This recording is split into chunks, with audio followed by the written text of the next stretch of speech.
Welcome to the Bald Brad Show. Our story here is regarding another high school wanting to remove honor courses, all due to equity and racial disparities. Now, many of you may or may not know, but I'm a high school teacher myself. I teach statistics and finance. So as I break down and dissect this article, I will be sure to give you a teacher's perspective on how this affects the general population and the students who take honor and AP courses. Now, if you also want to support a conservative here and us here at the Bald Brad Show, make sure you hit that like and subscribe button, share with your friends and family all over social media. With that being said, this one comes from CBS News. They say principal at San Diego's largest high school pauses decision to cut honors classes. After public outrage, including a new Facebook page of Patrick Henry High School, parents with more than 500 members, and a protest at lunch on Wednesday, the principal at Patrick Henry High School decided to pause the decision to cut honor classes. Now, I wouldn't zoom in too much on students protesting here at lunch, folks. They will protest anything nowadays at lunch, before or after school. They will petition and create petitions for anything. They will do walkouts for anything. So don't zoom in too much here on these students protesting at lunch and giving up their lunchtime for this. But I would zoom in on the parents. Them creating a Facebook page with 500 members is not something small. There's 2,000 kids that go to the school. Now, assuming that 500 of these members are all parents, that's a quarter of the school. That's a massive population of parents that are actively involved within the school that are outraged over this decision. So the principal is making a smart move here by pausing this cut and hearing out parents first, as well as students, before she makes her final decision. Well, more than 2,000 students attend Patrick Henry High School, in it being San Diego's largest high school. On Wednesday, dozens of students skipped lunch and protested Principal Irwin's decision. The students say admission officers want to see that students can handle harder classes like honor courses, and the grades they make in those classes are worth more than tabulating their GPA. Back in February, the principal emailed parents telling them she was cutting the courses for equity reasons. She pointed to the racial disparity between honors and non-honor courses. This is something the left consistently does. They look at a disparity between races, for example, and they say because there's a disparity between whites and blacks, or Asians and whites, or Hispanics and whites, and Hispanic and black, whatever it may be, that we need to do something about that. We need to force this disparity to become equal for all levels, which is, if anybody knows stats, is silly, because there's always going to be a disparity, heck, even between individuals. Even within those AP classes, even within those honor classes, the general classes, there is a disparity among individuals at a literal individual level. That's why we have grades, folks. Everybody's grade is different, down to the percentage. Very rarely will you have multiple of students that have the same exact grade, meaning 90%, 92%. Very rarely are you going to have across the board everybody the same percentage. What are they going to do about that? Are they going to force equality for all to have the exact same grade? Even among those classes, you could find disparities within races, within grades, even within those classes. So again, as a stats teacher, I don't like looking at these disparities and going, well, we need to force everybody to be in the same level because there is some sort of racial disparity out there and we need to fix it. Just because there's a racial disparity does not mean, honestly, really anything. It just means that there's students that are studying, there's students that maybe had certain resources prior, went to a different school prior, maybe grew up in a different environment than other students. And I don't even like going that far, because students that grow up in the same environment, in the same household, quoted by Thomas Sowell, conducted by a research of thousands of people, can show that in the same household, offer the same resources, offer the same everything, will have a different IQ score, and will end up going different paths along their life. So I don't like when schools, I don't like when principals, I don't like when teachers hyper focus on these racial disparities, because it doesn't tell you much about the individual, doesn't tell you much about really anything other than the fact of a statistic. Well, it goes on here saying that back in February, the principal emailed parents telling them she was cutting the courses for equity reasons. Again, she quoted the racial disparities. Well, the Principal Irwin says the district is trying to get away from classifying courses and to remove the stigma associated with non-honor classes. But students who protested at Patrick Henry High School on Wednesday said they need these honor classes, and they are academically competing against students at other schools who have them.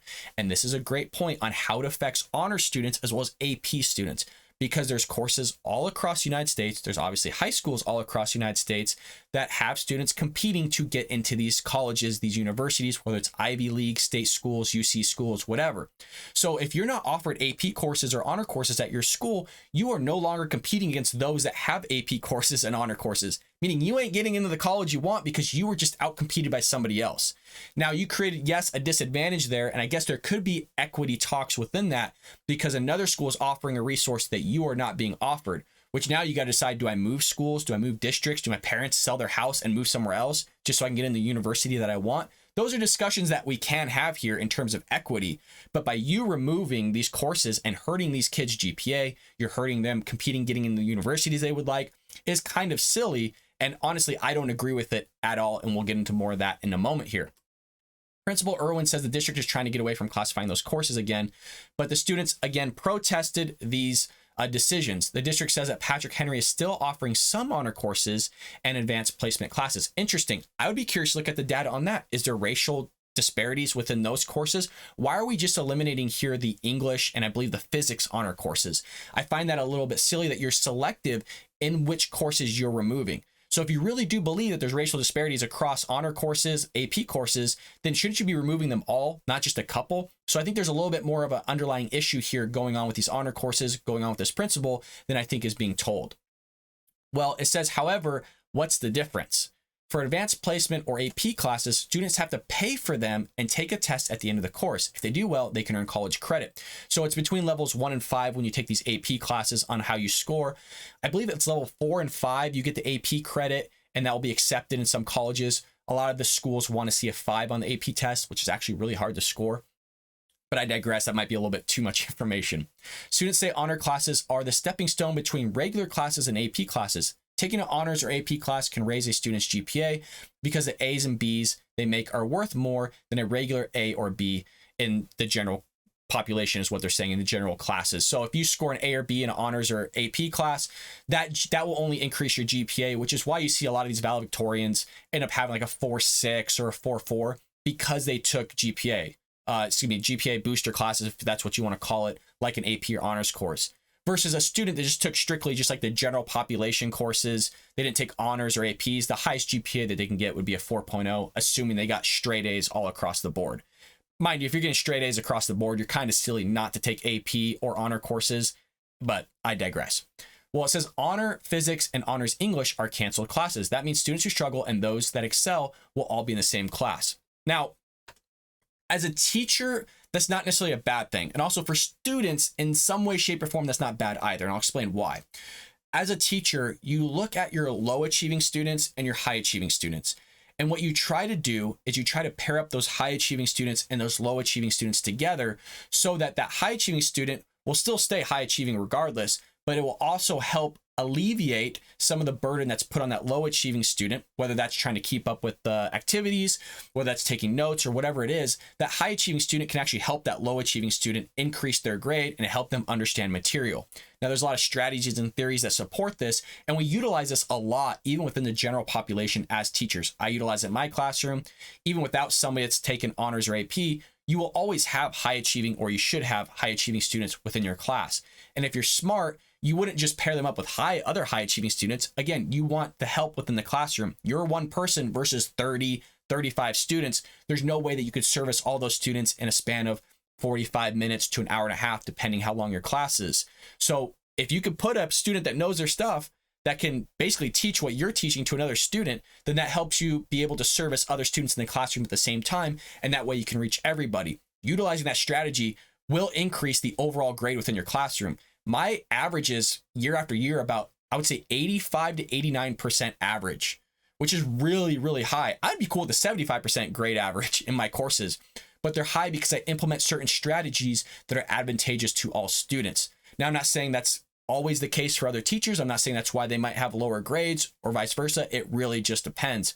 But there is an advantage of having these AP kids or honor students within your general population classroom for that very reason.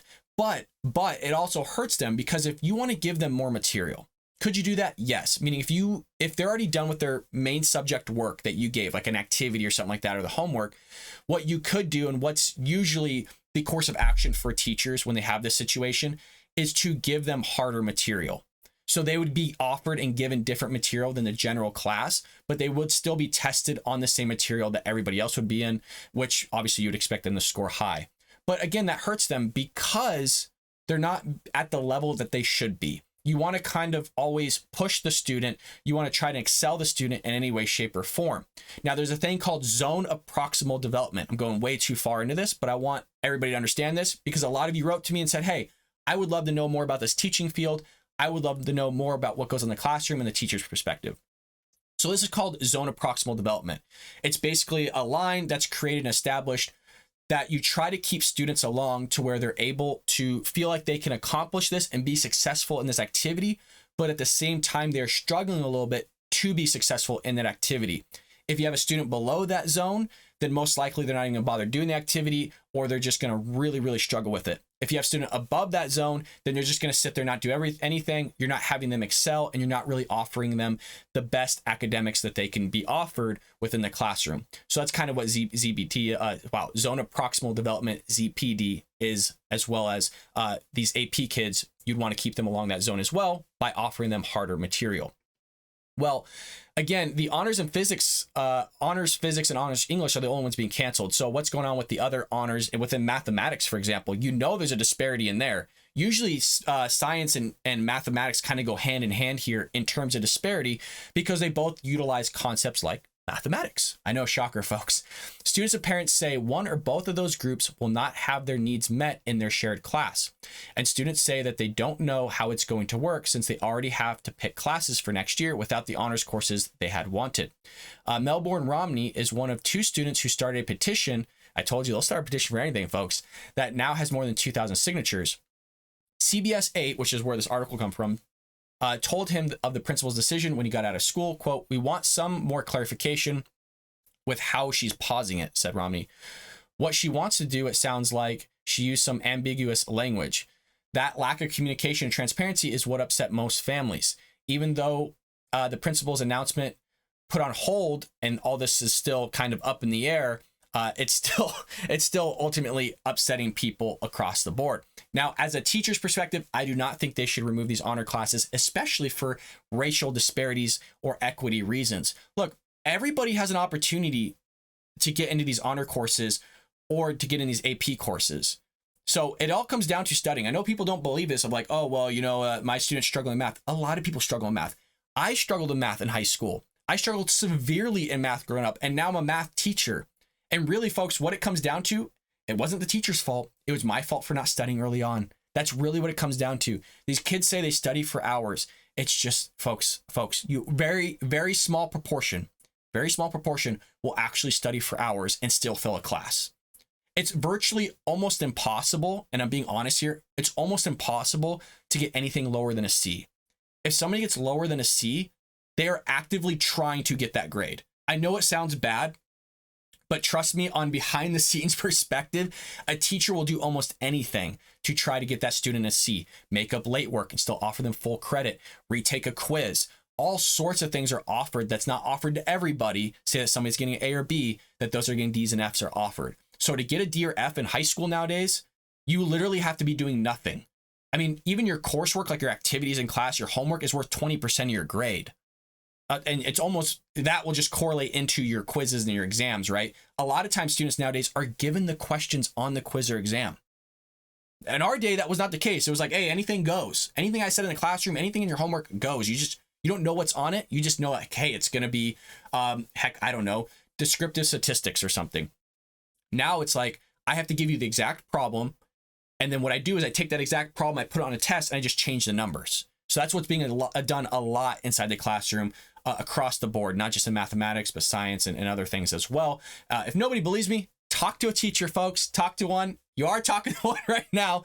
But like I said, it's very hard. So to wrap this up in full circle and bring it all together, I don't agree with this decision, but folks, I want to know what you think. Do you think this is something that schools should be doing? Should they be removing these honor courses as well as AP courses, all due to equity and racial disparities?